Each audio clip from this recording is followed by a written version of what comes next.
Hello and welcome to Paradox, Untold Stories from Athletic Directors with Dr. Danielle Lapointe and Dr. Dustin Smith. We have some crazy and unique stories for you, which are made possible by our sponsor, Wall of Fame. At the Wall of Fame, our mission is to bring your school's legacy to life. We transform school tributes to make it easier than ever to celebrate your whole community, showcasing your school's diverse history, proudest moments, and top role models. We understand that the true value of our Wall of Fame is in your content. Whether you are starting a new tribute or adding to an existing one, we give you all the resources you need to build an interactive experience and take your content to the next level. Speaking of next level, let's check in to see what Danielle and Dustin have for us today. Hello, everyone. Welcome back. We have Scott Paine with us this week. Hey, Scott, how are you doing today? Right where my feet are in the present, so I'm living the dream right now. Perfect. And you know who else is living the dream? Dustin. He always is. It's always the dream in my world. It is. I mean, every day you wake up and, as me, it's a dream. Oh, okay. Now, nightmares was a are dreams. That was a record of how quickly we went there. It was like 10 seconds into the Nightmares podcast. are dreams, right? Dustin, some people write books about that right off the bat, just saying Right. you could write a book about how awesome your life is. Yeah, I got to tell myself that. If nobody else will believe it, at least I can. You'll make some money. Someone will buy it. Someone always buys it on Amazon. Yeah, I can. Good idea, Scott. I appreciate that. You're welcome. You're welcome. I'll do the forward for you. I'll do the forward. I'll write the forward up. You're good. Well, I am excited because we've been talking to Scott for a while. Scott's a fellow podcaster with us. He's got the AD podcast. He's the co-host of, and it's so funny because it's so true. All duties, after dark. I mean, all the things that AD stand for that only ADs really know. And so I'm excited to have him on here and get a perspective that he has. He's lived a life now. He's kind of covered some of the state. He's gone from one corner of the state to almost the other corner of the state, or the country, I guess, not state, but the country. Spent time in Washington. Now is in Marietta, Georgia, which is impressive to me because you're that much closer to Augusta. And I know you were a college golfer, so I know that probably that's a bucket list thing for you to go to Augusta and watch the Masters, or at least a practice round, or maybe play it if you could. But Scott has spent a lot of time in the NIAAA and done a lot of things. He's a national faculty member for 613 and 614, which is unique. A lot of people just get to do one, and Scott gets to do both of those courses. And they deal with technology, so it's important for Scott to understand the technology world that we're in, and just kind of that avenue of how that's become part of what ADs do now. Technology is something we got to embrace. We can't stiff arm anymore. We've got to embrace that. And so I mentioned he's on the podcast. I mentioned he's a national faculty member. But Scott, don't let me talk about you too much. Let you kind of tell the story of who Scott Paine is outside of the AD chair and what you're doing with Wall of Fame. Yeah, I was an AD out of Washington State. My wife and I ended up moving to Georgia before my wife's sister lives here, and between the two of us, that's the only sibling we have. So we wanted to raise our two. We have two little girls, and then my sister-in-law and brother-in-law have 4 boys, and so we wanted them to be able to be cousins. And so we ended up when the housing was right in terms of being in the same neighborhood, we pulled the trigger and just said, let's do it. And doing that, it took me out of being an AD. So becoming an AD in Georgia wasn't in the cards right out the gates, and so I ended up finding a role with John Townsend and the crew at Wall of Fame, and so I do business development for them across the country. And I get to work with athletic directors. I go to I get to probably teach more now. I mean, Danielle can probably talk to that too. I probably teach a whole bunch more now in terms of workshops at all sorts of state conferences, not only at the national conference, like you already said, Dustin, but I mean, I go to Tennessee and Texas and Florida and Georgia, South Carolina, New York, Michigan. I mean, like, you kind of get to go around all these other ones now, and it's fun to see the profession in different states because it's the same, but it's not. And I mean, we can talk about all the different things that ADs have at different levels of across the state, and so states. And so it's been fun. It's been a journey, that's for sure. It's weird to be on the other side, where you're like the vendor side of it, working with ads versus being like a colleague in the trench. I sometimes miss the trench, if I'm being real honest. But I do stuff in Marietta, Georgia, with our local high school. Kind of got the coaching hat back on, so it's been fun there. Or it's just helping with supervision, just because like my story is going to be, I just love kicking people out of games. So Well, speaking of kicking out, he is a Washington State fan, and Washington State is kind of kicked out of. no, University of Washington. Oh, sorry, Whoa, they do have a home. Washington whoa, State does not have a home. whoa. But you guys kicked them out of the Pac-12, disbanded the Pac-12, if you will. So Yeah, University of Washington and Oregon were not are not fair fans right now with Oregon State and Washington State. That's for sure. or the rest of the what was the Pac-12? I guess the Pac-2 now. Yeah, yeah. Everyone's gone but the two of them. Yeah. So, paint on a map where Marietta, Georgia is. We can talk about where you were in AD in Washington. Let's do that. Let's paint the picture for both of those where you were in Washington and as well as Marietta. Yeah, I was an athletic director. I started in the middle school ranks in Wenatchee, Washington. That's where I'm born and raised out of. So I went to high school at Wenatchee, Washington. Say that again. Wenatchee. Wenatchee. You actually had one of my best colleagues, Russ Waterman. He's at Eastmont High School, which would technically be the rival high school to Wenatchee High School, and it's right across the Columbia River. Both of those schools sit in the dead middle of Washington. It's central Washington. It's right at the foots of the Cascade Mountain Range. So you're in the foothills, and it would be like 3 hours to Seattle or 3 hours east to Spokane, which is where like Gonzaga University is for basketball fans listening. I was my main district, my big job right out the gate, out of being middle school. I was at Sunnyside High School, and I was the district athletic director there. And they're in the same Big Nine league with Russ Waterman and Lauren Sandhop out of Moses Lake High School. Moses Lake is about an hour away from Wenatchee and Eastmont. And then Sunnyside's about 2.5 hours away from Wenatchee. So, I mean, our conference it's the Big Nine. It was really the Big Seven. And our conference was, I mean, you could go roughly 3 hours was conference play. Before we moved to Georgia, I had an offer to go closer to home, and so I was then the district AD for Lake Chelan, Washington, from Sunnyside, and then that moved me out of being the Big Nine. But the Big Niners were a fun group. Lauren and Russ, Jim Beeson was Wenatchee's AD. He was who mentored me and got me into the profession. Really, him and Russ did the most. So I'm assuming Russ is probably listening. You're claiming that? You're claiming Russ was a mentor of yours? Russ is a great human being.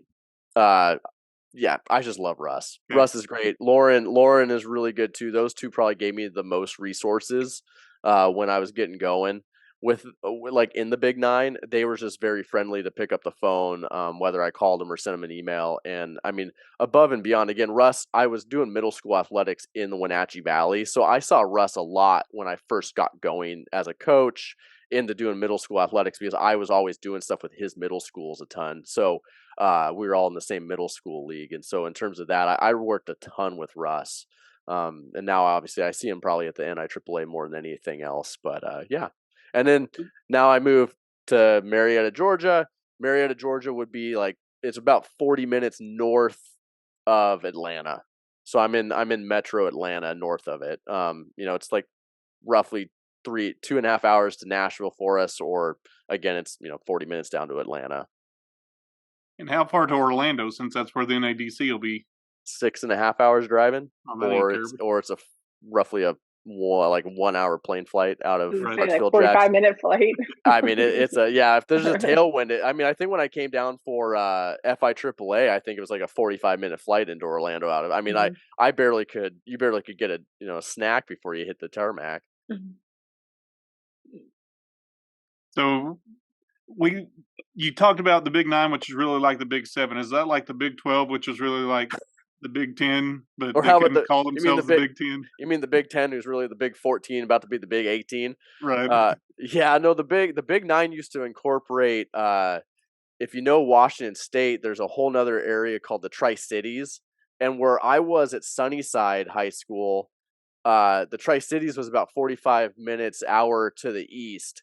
and there's another set of schools that live down there, and the whole conference used to be all of us. I think it was also, I think we ended up having, I think there was like more than 9 at the time, and then they made their own conference. Because the travel, I mean, you could go from Wenatchee. When I was in high school, we would travel down there all the time, and like I played golf, we would go to Walla Walla, Washington, which was like a 4-hour trip. I mean, you were gone. I mean, football. If a football game, you're leaving at like 10, 11 a.m. and you're not coming home till 2 or 3, and that's a league game. So it just was a long, and they reallocated. I mean, obviously, when you do classifications, and some schools go 3A, some go 4A.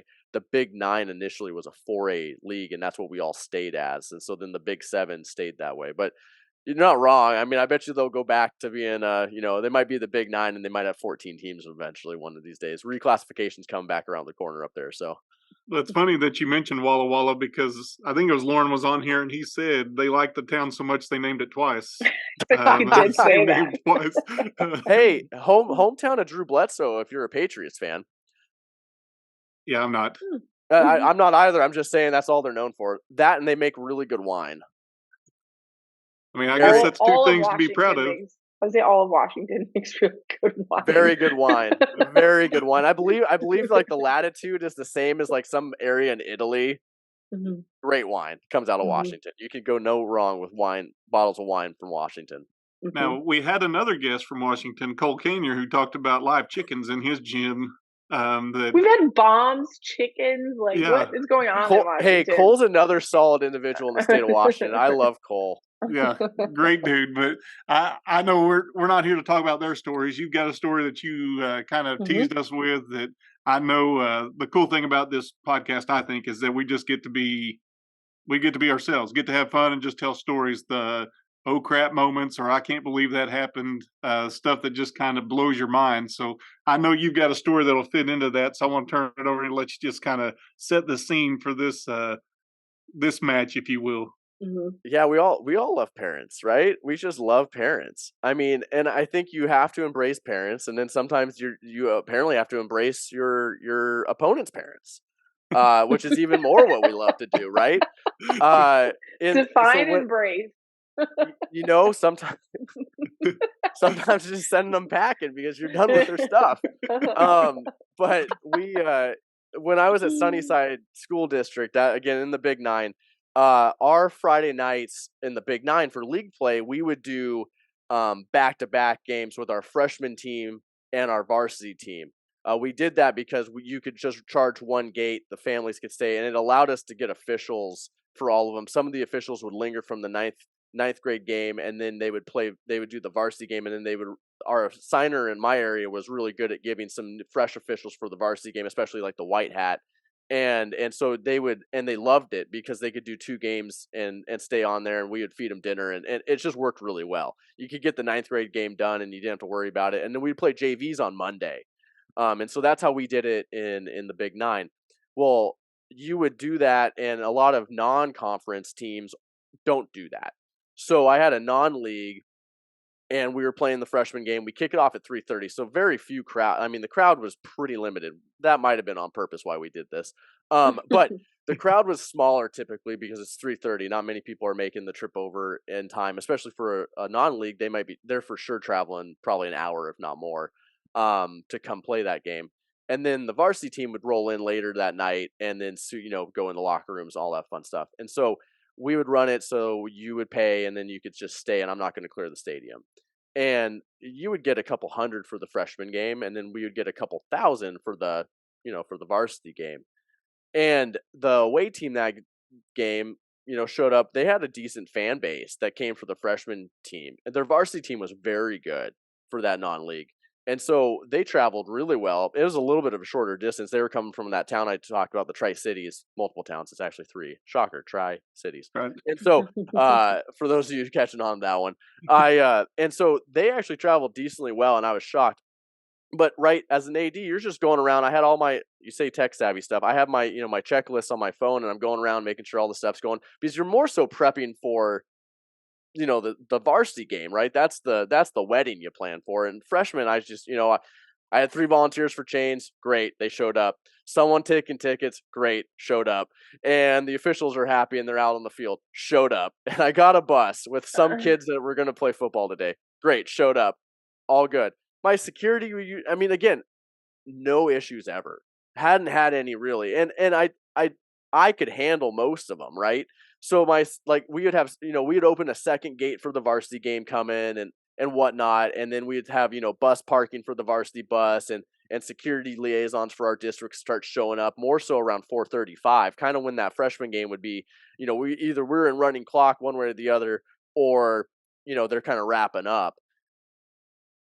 I'm walking around the gates, and all of a sudden I hear a whole bunch of people on the visitor side just yelling like, "Hey, are you someone that can handle a situation?" And I'm like, "Yeah." And they're like, "Our coach is getting beat up." And I'm like, "Okay." And you run around the corner and there's this lady and she's on the fence line with this guy who's on the field. His shirt is in her hand and she just lays one into him. And their whole fan base is not having like an issue. Their whole team's trying to figure out what the heck's going on. These fans who are sitting there who have been just excellent people the whole time. They were helping my ticket, set up and like they're just solid fans for the visitors team. This lady just wallops him. I see it clear as day. We also have 10 different camera angles on this. Like, blows my mind that in this day and age you choose to do this publicly because like I'm sorry, this is going to be the easiest thing for a police department to just punch your ticket on. And punches him, walks back up into the stands like nothing happened and sits down. And I'm just like, great. I have no one else but me right now. So like, I radio the security the gentleman that helped me is just top notch. Knows how to de-escalate things. Not like I don't, but like you just bring him as he's the bouncer. He's gonna come with you. The police won't show up till at least 6:30 for me. So I'm like, well, that's what it is. I go over there and Is the all of them coach okay? I mean, he took it. He just took it and walked back onto the field because like they were playing the game. We were in running clock third quarter. Like this is done. But here's the backstory. Her son had sat the entire game. Apparently, he had been starting quarterback for the freshman team starting quarterback. Let's just put perspective here. Visiting team. Put that out. The visiting team. None of this is my family's. I don't know these individuals. There's not even a league opponent. I barely know the AD coming. Like, don't know anything about your families. I have no relational ability whatsoever. I'm just going to be that guy who's about to be the dick and go up into the stands and sit next to you.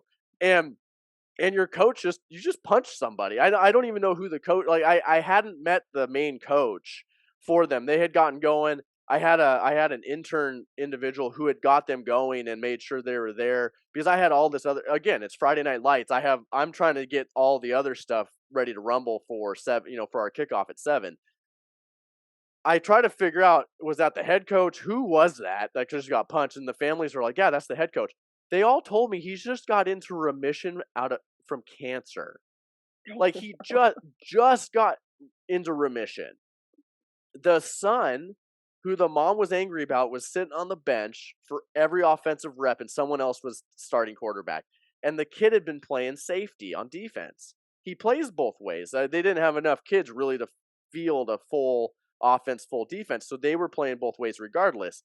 But he had played safety, so he was starting safety the whole game. Really good at it too. And wasn't playing quarterback. Well, she was just furious from what I could tell from her, like, you're not playing my son, blah, blah, blah, saw the punch. And so I kind of got the story.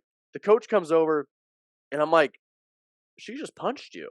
And he's like, that family has a lot going on. And I'm like,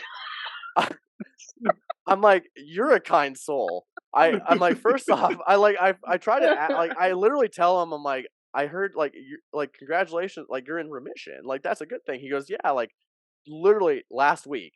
I'm like, that's awesome. Like he has a shiner. Like like I'm like first off, can someone from my sports medicine team give you ice? Second, are you wanting to press charges? Because I witnessed you getting punched. And I have plenty of camera angles for that too. And he's like, they have a lot, like, can I just get through this game and let's just talk afterwards? Because like there's a whole story to this family. And I'm like, I can't let her sit in the stands. Like I personally can't just let that happen. And he's like, you do what you have to do. I'm good either way, but we can talk and I can give you the whole story and whatnot, because you're probably gonna have to call Josh, our AD, and work through this. And I'm like, yeah, I'm gonna have, because he's not here yet. and so I'm like trying to call their AD and I'm like, hey, this happened, and he names the lady, just straight names her. He goes, you can boot her, but Paine, I'm gonna give you a heads up. You're gonna probably be booting the rest of the family too. And I'm like, does this help you or hinder you? He goes, I would rather not be the full bad guy in this situation. I'm like, Josh, I'm about to be the dick and the bad guy, and they're about to all go bye-bye. And he's like, just know you're gonna get all of them. And I'm like, what do you mean all of them? He goes, that whole family travels. And he goes, and they got stuff. They just got stuff. I get into the small little visitor section, start walking up, and you just know. I mean, I'm in full on Sunnyside gear. They know. The mom just knows I'm coming right up to her. I sit down. She's like, she said some not nice words. Probably not. This isn't an explicit podcast, right? I'm gonna just. It's PG, correct? Yeah. Yeah. Yeah, She BG. just said a lot of bleep, bleep, bleep, bleep, bleep to me, and I just said, "Ma'am, obviously your night's not going well. How can I help you?" she she she said some other nice not words to me, and I just said, "Ma'am, I'm gonna need you to come with me because you punched somebody, and we're gonna file a report from our side, and he might press charges. I hope he presses charges because what he's doing is a crime already. My son deserves to be in that game, and he has better stats and all." And I'm like, I'm not going to argue with you, but your son's a heck of a safety. He plays safe. He doesn't need to be on defense. He needs to be on offense. Offense gets scholarships, and there we go. And I'm just like trying to not lose it, like out loud laughing, like, because I just take it from a humility standpoint anyway. When I go up there, like, you're not going to piss me off. The worst thing that's going to happen tonight is you're going bye, not me. And like, I'm going to go back to doing what I'm doing. And so she starts saying things. There's a guy next to her, I can presume is the husband, that's not saying anything. Beat red in the face, obviously very, very embarrassed. And then there's another lady and another lady and another gentleman and then another lady, like all in this row. And you can just see like they're all getting antsy.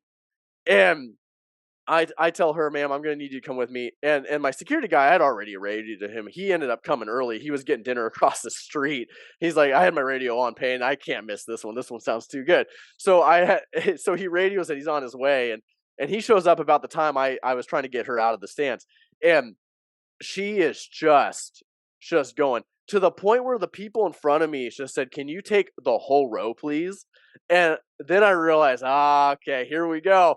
This is status quo and no one's done anything about it. So I'm about to be, this is why their AD was looking forward to it. I tell her, ma'am, I'm going to trespass you for the rest of the games tonight. Well, my oldest son plays on varsity. You're going to have to watch on the video cameras from the parking lot then, because you're not going to be watching live. Well, I already paid to get in. Thank you for your contribution to Sunnyside Athletics. That money will go towards paying the officials tonight. So thank you for that. And she's just like just irate at this point. I'm like, ma'am, you're for sure coming with me, whether it's me, that security liaison, or I'm going to call our on duty police officer to just come early tonight. You're not going to arrest me. And I'm like, I'm not. He will. And the police station's right down the street, so it's really easy for you to get picked up. And she goes, you've done this before. I'm like, I a few people, yeah. When you punch somebody, that's not a nice thing to do in life, and as at a sporting event, that's uncalled for. And so the husband finally goes, well, he did something first. I'm like, I have 10 camera angles. We can totally pull the video and we can make sure we do this appropriately. Happy to. I'm going to have to, because I'm going to file a report. He then gets irate too. And I'm like, well, then you both can come. Then her sister parks up too about it. that her oldest son deserves to have her parents. And I'm like, ma'am, who else needs to go tonight? And all of them just start cussing me out. And so then on those grounds, like the security guy shows up, him and I start saying y'all are coming, and then they're like, well, then show us the police because the mall cop back there calls him a mall cop. That made me really, really happy. I said, if he's the mall cop, I have the authority to trespass you. I'm going to trespass all of you for every home event for the rest of this year, and I can guarantee you, I think your athletic department might do the same thing. So I'm going to do that for you. You're welcome. And I need all of you to leave the premise right now. And if that doesn't work, then I'm going to just straight up call 911 and have the cops come with the sirens for you. You can call the cops right now. Okay, done. Will do. Had to get them. And then I had to bring in an assistant principal who needed to do the paperwork with the cop because I had other crap I had to do. And I'm already taking 40 minutes with you knuckleheads. So yeah, it ended up being, that night and the assistant principal ended up doing the paperwork because he saved my butt on that one. But it was mom, dad, it was the sister and her husband, it was the grandma and grandpa, and then it was two other siblings of the woman. All got we booted them for all of our home events, that event for sure, and then their athletic department was like, this isn't your first. It wasn't their first issue. They had that issue with other sporting events too. Let me get to the heartfelt part of it. So they got out of the stadium finally. The cops had to deal with it, and the assistant principal that I got to work with for most of our discipline, he handled the rest of it. So shout out to him on that one because that was a zoo of a fun time there. But the son, so I meet the coach afterwards. Like by the time we got them out of the stands, the game finally ended with a running clock. So we went through the entire fourth quarter with me in the stands with them. And I meet the coach behind the stands and the kid's just in tears. Like he is just beyond himself, just crying.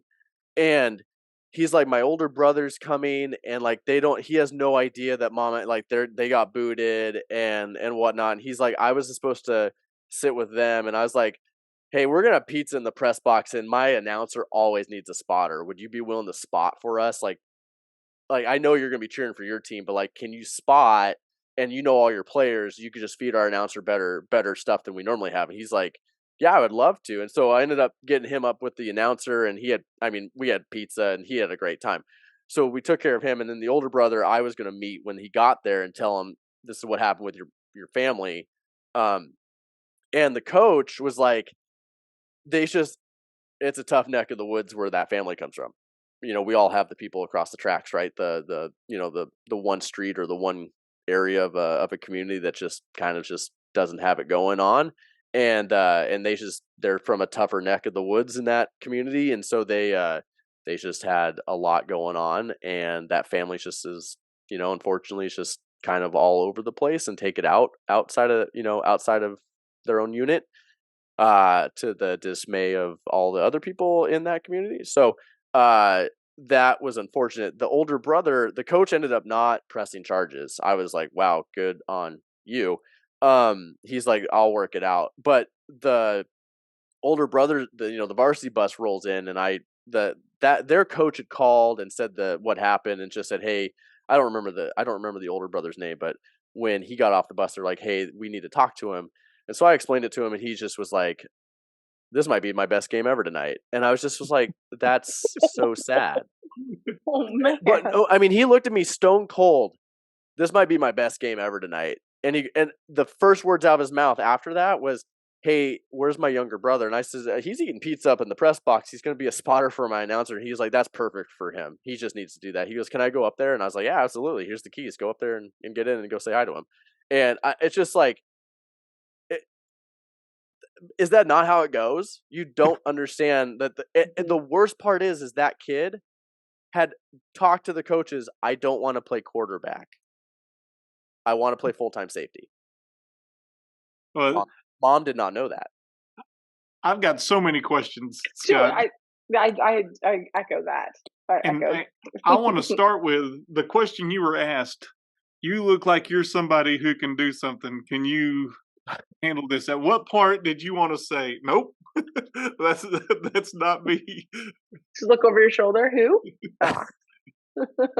When you have the key ring and the walkie-talkie on the hip, you just know you can handle stuff. Apparently, The walkie-talkie's a dead giveaway. the worst part was the walkie-talkie wasn't going to work for me. I wasn't going to be able to call the security. I have we had a legit security team. That when like varsity kicked off, I would have 4 or 5 of them, and if you radio it, I mean, 2 or 3 of them would go take care of it, and if they really, really couldn't, then it would be me or an assistant principal. And I mean, very rarely did it ever have to go to that. Like they would handle it. They would escort the people out. Like we wouldn't deal with, having to call cops or, threatening calling the cops or something along those lines. Yeah. Dustin, I really didn't look over my shoulder. I just was more dumbfounded that the away fans were asking for help. Right. I just don't, I think we've all had the parents that we're not necessarily the most proud of to have in the stands, right? But like, I would give the visiting like school AD a heads up. I would be like, hey, you got some parents coming your way that they can't necessarily control those ones. Like, keep your eyes out. So I kind of wish that like he gave you I mean, if he knew him by name, he should have been giving you kind of a heads up. I feel like. To his credit, they hadn't done anything that school year yet. I mean, our non-leagues, my non-leagues that year came up in the beginning of my schedule. So like I was just getting going with hosting football games that year. And so all events in general, like he had like I don't remember what the boys did. I don't think they played a spring sport, but I think they did basketball or wrestling, and they had a ton of gym issues. So it was dormant. That's what I'm saying. Like to his credit, he's like he can name them because he's had issues, but like it wasn't recent of that school year, and that was my second home. Like that was our first home game, but second game of the season going on, and so it just was. They came out strong. He was put it this way: their administration was happy that it happened then, so that they didn't have to deal with it more than they already had to. So my question is this: how in the cat hair did he being the coach, end up at the fence, the bleachers with the parents? Because most fields I've been to, they're behind the coaches. We've built we had passed a bond and hadn't built the new stadium yet, which was really nice. Big old turf. There's a 10-lane track that would separate you. This was an intimate setting, grass field, no track. So my stands and my sidelines were literally mine was that way too. I mean, and the stands took you a little bit off the ground, but like right in new builds, you have like the separation of a track, and then it's up like 5 feet, and then the bleachers. I mean, so like there's no contact unless you're throwing things down, right? This wasn't that. It was like maybe a couple of feet off the ground, and the fence line is, I mean, it's not a full fence line, right? It's like a 3.5 foot, 4 foot fence that kind of guards the infield. I mean, it was he trying to talk her off of going off? Was he just trying to keep peace? So apparently she was just, and there was maybe 100 people in the stands, right? You could hear every word of this woman, apparently. And I hadn't been in the facility. So the refs must not have been really able to hear it, or I had a decent amount of crew that they're like, screw it, we're just gonna play the game. And she had been coming down the steps apparently, and he just was like, whatever her name was, come over here, let's talk, and was trying to explain that her son didn't want to play quarterback. They talked about it, said, where do you want to play? And he said, I wanted to play safety. And he's like, okay, we can get away with you playing one side of the ball, but you'll be backup quarterback if so-and-so isn't playing well or whatnot. He agreed to it. Mom got irate. Well, he doesn't know what position he needs to play. He's a 9th grader. And then it escalated to, well, you never listen to what we want him to do and blah, blah. And then throw in the old school Batman, kapow, boom, bang, of the punch. So Well, and you have to really kind of shift gears when you're talking to a parent. I feel like this situation has obviously escalated, but as soon as you know that she's already punched somebody, she's already made physical Yep. contact with another human, you have to handle that situation differently. You can't go up there and be like, because the situation is just going to get worse. And the look on everybody's faces, because I was trying to talk to him because she's just not no regard for what just happened. She just walks herself back up to her seat. And like the look on like the 5 rows that she passes, they're all like, she she just punched him. Like they're all like dumbfounded that she did that and had no problem walking back up the stands to sit down and watch the game apparently. Like it was Uh normal. like that was fine. Like that was an okay thing for me to do. I'm gonna go back and sit with my family and watch the rest of this football game that I'm apparently really enjoying. Well, I mean, I just think about you walking up there. I mean, you witnessed this, you've talked to the coach, you know that they've got a lot of issues, but you have to walk up there and have a discussion. Were at any point were you afraid that you were going to be the next person that was assaulted?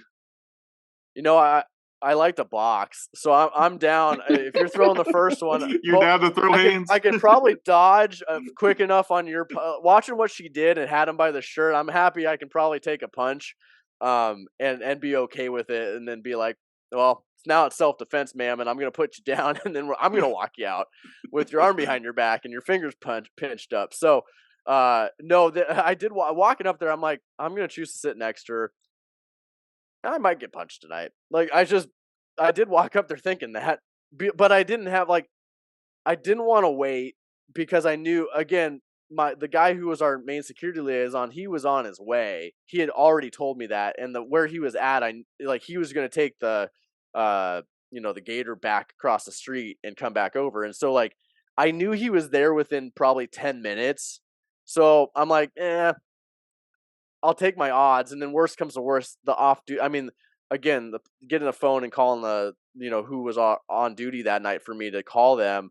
They're sub 5 minutes from me, like, and they're fast, and so I'm like, I have to go handle it because I just need to go get rid of it while it's fresh, and I just need it. I need to figure out because again, their AD kind of warned me that it could be a family, issue. So then I'm like, well, now I hope the backup shows up because I'm gonna be sitting in a row with them, and I don't know. I guess I was thinking the worst that happens is I get punched.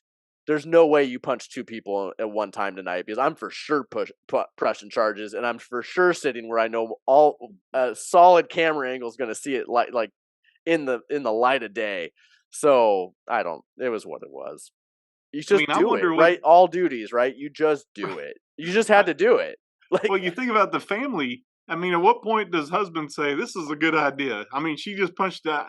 I not would have thought I would have grabbed my wife. If that was my wife, I'd have just grabbed her and said, we ain't doing this. I'll take you out myself."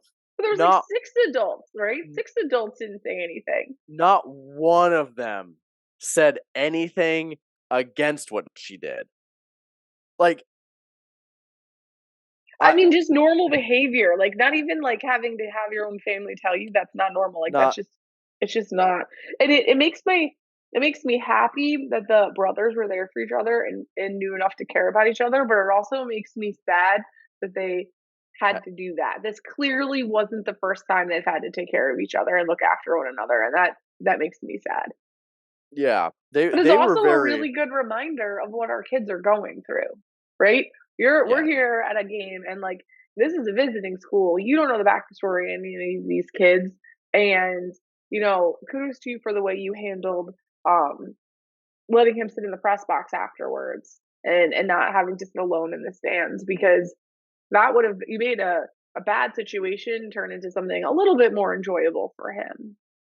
On hats off to the coach. I mean, he just wore it. I mean, he just Literally. I overcome like cancer and he just wore it. And he was trying to almost be apologetic for the family. I mean, he took what I would call the serious high road in this situation oh and showed him amazing restraint. even my assistant principal, we were a large high school, so there's many assistant principals, but the one that was handling the ejections that night, he literally came back out and was like, "Where's the coach for ninth grade?" And I was like, "He's right over there." And he's like, "Are you positive you're not pressing charges?" Because and it's because he had already looked at all the video. He goes, "This is clean as day. Like dead to rights, you can press charges all day long, and this is sticking." And the guy's like, "No, I'm not. I think y'all are gonna do enough. I don't need to. I'm not gonna muddy that water more than I need to." And I was Do like, "Wow." do you know if anything in the future happened? Have you ever had like a follow up with this family, or was this like were you one and done and never heard about him ever again? No, because I didn't schedule any non-leagues with any other sports that had boys with them again. So I stayed away from scheduling them again. I honestly could not tell you, and I think they had turned over ads too by the time I would have. I have no idea, no clue. I mean the oldest brother was a senior, so and then the youngest one was a ninth grader. And I mean, now at that point, that was if we're 20. I mean, that was now at this point 5, 6 years ago. So I mean, both of them are out of high school. So I have no clue. And the older brother's response of just this will be the best game. I mean, just to know that. Mm-hmm. I mean, just to feel for that kid to say, yeah, that's what he's had to deal with. And that may have Mm-hmm. been the coach. He may have been like, I got to go back to the hometown, the town with these people. I mean, I'm going to live there, and they know me, obviously, and clearly she is not afraid to throw a haymaker if she needs to. I kind of assumed that was his take. I also just think he didn't want to add more to, what does the pressing of charge do to the boys? Like what I mean, like I think more of that when he already knew we were for sure handling something, and then his district was going to do something totally on it too. I mean, those two boys had to go back home to that family that night anyway. You know what? That's a really personal decision because like it's 50-50, right? Like you guys are Mhm. saying, he's gonna have to go back and live in that town. But at the same time, you don't want other people to think this behavior is acceptable, Yeah. right? So it's a hard decision that you have to make. And I just think um I don't know. I just think it's a personal one, and I'm not saying there's a right or wrong one. I think it's all individual, but man.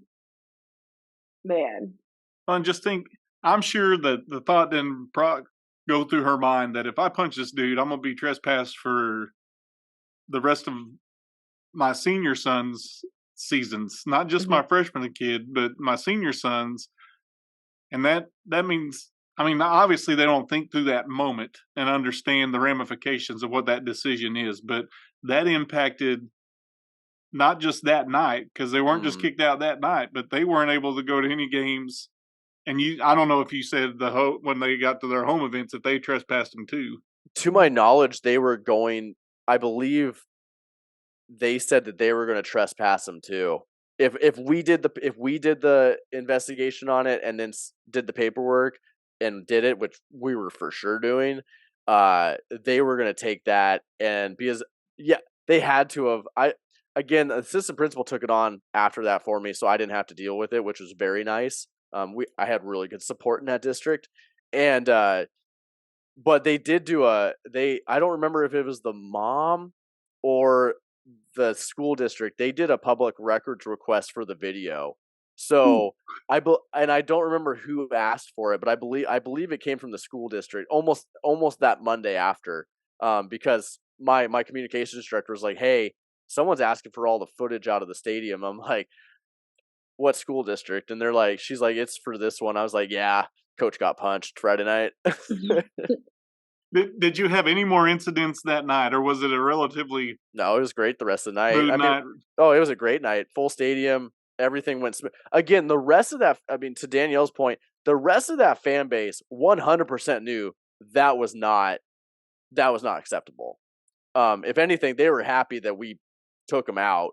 And they were, I mean, again, their side grew the rest of the night. There was a shorter trip for most of those families, so they showed. I mean, they've packed the whole visitor side again. They were bringing. I let them bring in. There's a grass seating kind of, and they were bringing in easy ups, and they're asking about how high can we put them and whatnot. And I was just like, y'all been great. You can put them wherever you want. I don't care. Like have fun on your side. And it was fine and no issues. I mean, again, the coaching staff was great. I mean, I had very relative no bad issues at football games ever. So to have it be a visiting family in a freshman football game with sub 100 people in the stands was just, come on. Did you That's have what any happens, incident with though. them leaving, or did they leave without incident as they were escorted out? Again, so my security liaison had already sent a message to the police department. So the cop car was rolling in as me, the assistant principal, and the security liaison were getting them into the parking. Like, we're trying to get them into our building to go into the administrative offices to go through the our side of it with booking, getting them booked in and all that stuff. And so no, they I mean, at that point, again, there's no one there. So like there's not much of a scene you can make, and if you did make it, no one saw it. But they didn't. They got out of the stands. They had choice words, and then we got them outside of the gate, and then by then they could see the cop car rolling in, which they brought two because we said that we had a few people leaving the premises of Sunnyside High School. So after that, all the assistant principal did with me was just say, go get your stuff done. I got it from here. So that was all. That was the rest of the evening right there for me. I went back into doing my game day prepping. So they didn't tell you to go up to the press box and eat pizza and just sit up there and watch. Nope. I ate my pizza on the go. This story was definitely worth the wait. I don't think we've had a coach punch yet on the podcast. I think that's the first. Yeah, there's a lot going on in Washington. You mentioned it at the early on, but there's a lot going on in the state of Washington.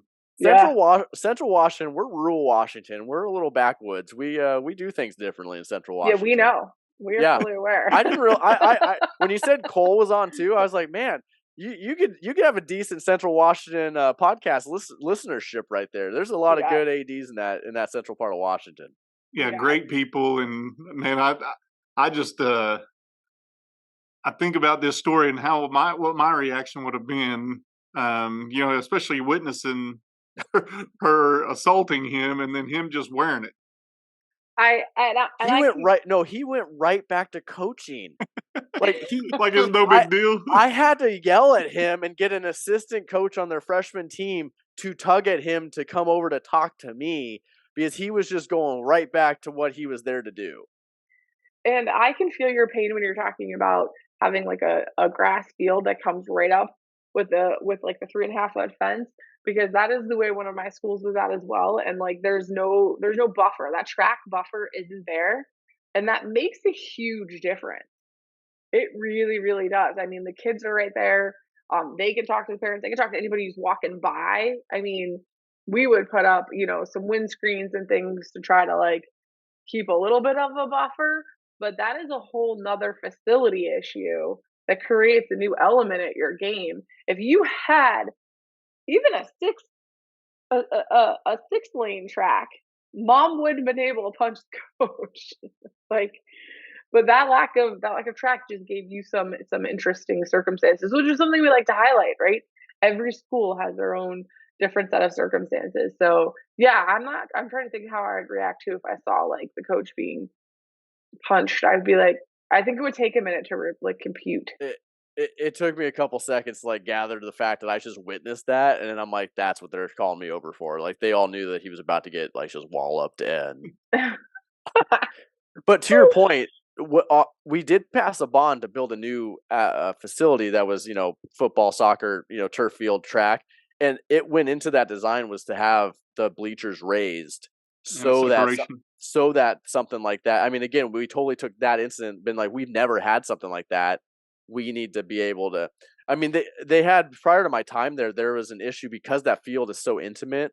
It is very easy to get over the fence. A soccer game went awry, and fans went on the field and like went to an official, and so like it was that easy I wasn't there for that one, but like those types of instances, right? You end up then looking retrospectively at new builds and being like, no, we gotta keep people up and out, and so the new build, the bleachers are raised, and you have 10 lanes of track to separate a lot of stuff, and much better gates around it. So, I mean, if nothing else, I've learned how not to answer a question today. When they ask if I am somebody who can help, nope. that may not be in Not my. me. Let me radio the guy that actually can help you. I'm just here for concession stand duty tonight. Oh man. Oh man. Well, that's definitely worth the wait. I appreciate you, rescheduling and coming on with us because that was I'm still playing it in my head. Like, what would I do? I can still see it to this. Like, there's a lot of things that went on through my time at different school districts. I can visibly see the coach and her just like and how I came around the corner. Like, I can literally just see myself doing that one every time. I can just see it. Like, when I talk about it, it's that it was just that sad. So Yeah, I was happy to sad, come on. shocking, Yeah. whatever you want to call it. I mean, I could think of a lot of words that start with S that I probably would have said, but I just She said a lot of words that started with S. right, or she said the same word over and over again. Many times in different ways. Different ways. Very verbose. Very verbose. But I mean, Scott, I knew this was going to be an entertaining time. I knew it was going to be something that I did not expect. You gave us, again, a little precursor on the story, but the detail in which you went into and the things that you had to deal with and the questions you had to answer. But as you mentioned in your podcast, even the duties that we have aren't just turning on a scoreboard and watching a game, which a lot of people think that's what happens as ADs. We get to go eat concession food and watch games, which this story has proven that there's a lot more to what we do than just that. Well, and it doesn't make a difference what you went to school for, sports management or education. Nobody taught you how to respond to someone being punched across the fence, especially not even. I mean, let's highlight the fact that this is not your people. This is someone else's people. So, I mean, I agree. It's just there's a lot to unpack there. There's a lot of things that need to be looked at and thought upon when you're in the situation because we're sitting here talking about this for 45 minutes, right? But the reality is this is happening like split second. This is happening quick within minutes. You have to make decisions. You have to how does the situation feel like, and it happens very quickly, and you have to make decisions, and it's just not an easy seat to be in. But it's one that I'm glad that we're talking about because other ADs need to think about what would ever happen if this happened at my stadium. Like, what would I do? What resources do I have? Do I have police officers there? Who is my backup when I need backup? I was so thankful that we had the different ways that we had it set up for radioing for security. We typically have liaisons that are ready to go for security, and I have the cell phone number of the on-duty cop every time. So like it's a text message, and I get like he would send me, and I'm not going to say it out loud, but he would send me a list of code words that you can send across that text line that he knows if that code word goes, that's what he's coming for. And it's just they all had their alpha codes, and so we had those processes in place that were ready to go. I literally had the text message up and running for if I needed him to show up too, the police officer. So to have those in place is just invaluable. And if you've never had an incident, it's invaluable to have that setup figured out. Whether you have liaisons or not, I guarantee you probably have to have some form of police officers nowadays. They are almost always happy to come in and do strategic plans with you, or to walk through, like, if you need to get a hold of the duty cop that night, this is how you do it, and these are the things you need to say on a call or whatnot for whatever situation you're in. And I don't know many police departments that aren't happy to come and do that with a school. So yeah, well, I'm thank you for sharing that story as much as it was entertaining and also sad, and best wishes go out to those boys wherever they are, those two brothers for sure. So, but thank you again, Scott. my pleasure. All day, after dark, all duties. All duties. God bless all of y'all in athletic administration. Absolutely. Till next week. That wraps up this episode. Thank you for listening, and thank you to our sponsor, Wall of Fame, who excels at telling your school stories and supports us in telling ours. Check out the description of this episode for a link to receive a discount on all Wall of Fame products. We are looking forward to the next story and hope you are too.